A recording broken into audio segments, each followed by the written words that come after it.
Good morning, Kilmer community. Today is Thursday, March 11th, 2021. Our core values are respect, responsibility, and empathy. And we are focusing this week on respect and our social emotional learning strategy of positive self-talk. So yes, I do continue to do my positive self-talk, especially with welcoming new students. Like, we got this. There are going to be some challenges here and there, and we just have to figure it out, because it's, like, how does this operate now? How does that operate now? So it's a learning experience, but I know that I can do it and that we can do it together. I have a word for you today. So the word is, I'll see if you can see that, aristocrat. Aristocrat. Do you know what that means? It comes from the Greek word. It comes from Greek, the Greek language. And to break it down, aristos means best, and kratos means ruling. So in other words, it's a ruling class, usually the highest class, the most noble class in the country. So we are going to be talking about, we're going to be talking about an aristocrat today, and her name is Empress Taitu Betul.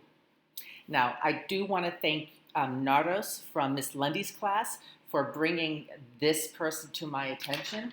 So we're going to talk a little bit about Empress Taitu Betul, who is from Ethiopia. Now, you're wondering, where's Ethiopia? You can see this. This is the map of Africa, and here in blue is where Ethiopia is on the map. Above it, you have Europe, and then heading into Asia. So that's the point that you want to think about. But who is Empress Taitu, you ask? Good question. I learned a lot about her. So first of all, she was born in 1851, and she was considered the empress in Ethiopia. And what's an empress, you ask? Yes, thank you. An empress is a woman who is a sovereign or royal ruler of great power and rank, and especially one ruling an empire. Her name, Taitu, as you can see here, means sunshine, and she was considered a sunshine to her nation.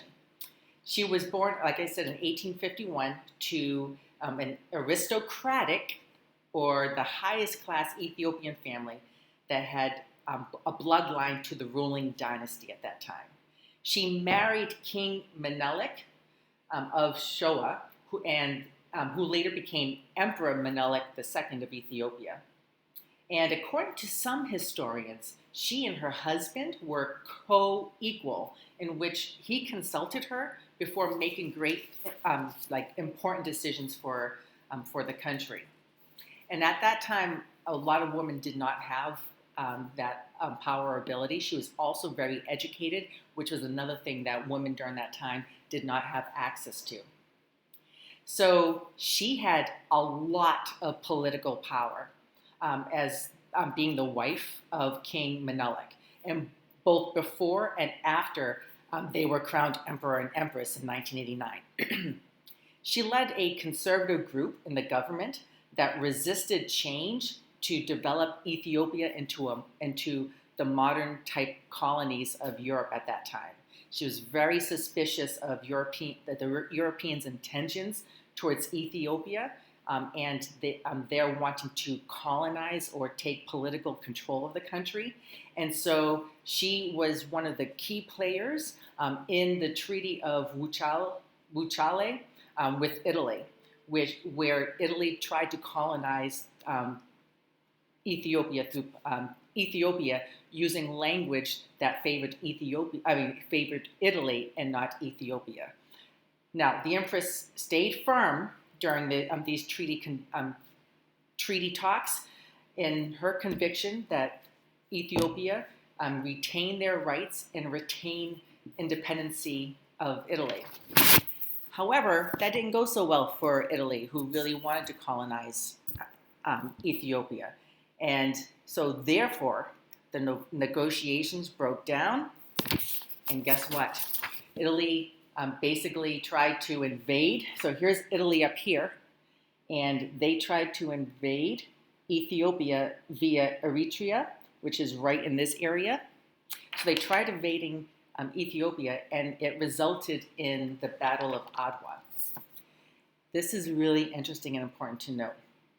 She marched north with the emperor and the imperial army, and she commanded a force of armed soldiers at this historic battle. She even fought in the front line and encouraged the men soldiers who were there against retreating. So basically, they held their ground to protect their land. She also encouraged other women to join as soldiers and to be nurses of wounded soldiers. And then, with her help and leadership, Ethiopia defeated Italy in 1894 and was able to keep its independency. So I think that's pretty impressive for Emperor Taitu Betul.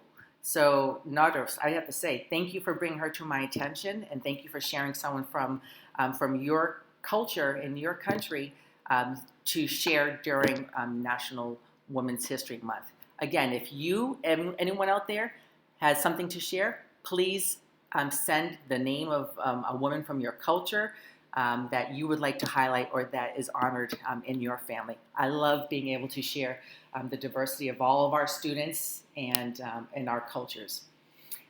Okay, so on that note, I have a couple of jokes for you. I have two. Well, actually, I have a joke and a riddle, and they both come from brothers. So Jonathan is in Miss Smith's class, second grade, and he says, "What is a Jack's favorite exercise?" What is Jack's favorite exercise? I don't even know if I have to say it. You ready? Do it with me. 1, 2, 3. Jumping jacks. Yay! That was a good one. Thank you, Jonathan. And then also his brother, James, who is in fourth grade Miss Schindler's class, sent a little riddle that I love. So, what can be touched but cannot be seen? What can be touched but cannot be seen? Pause. Someone's heart. Love that one.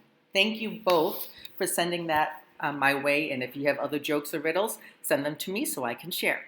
And on that note, as you know, we love you. We appreciate you. We respect you. And we are so glad that we can all be together. And it's been so great seeing more students in the building. And come March 15th, guess what? There'll be even more. So we're grateful for that. Tomorrow, as a reminder, is our Spirit Day. We're wearing green to honor our basketball team, the Celtics. And or if you celebrate St. Patrick's Day, it honors that as well. So wear green. If you don't have green, wear something else, right? It's okay. All right, on that note, always be your best you and make today and every day a great day. I will see you next time.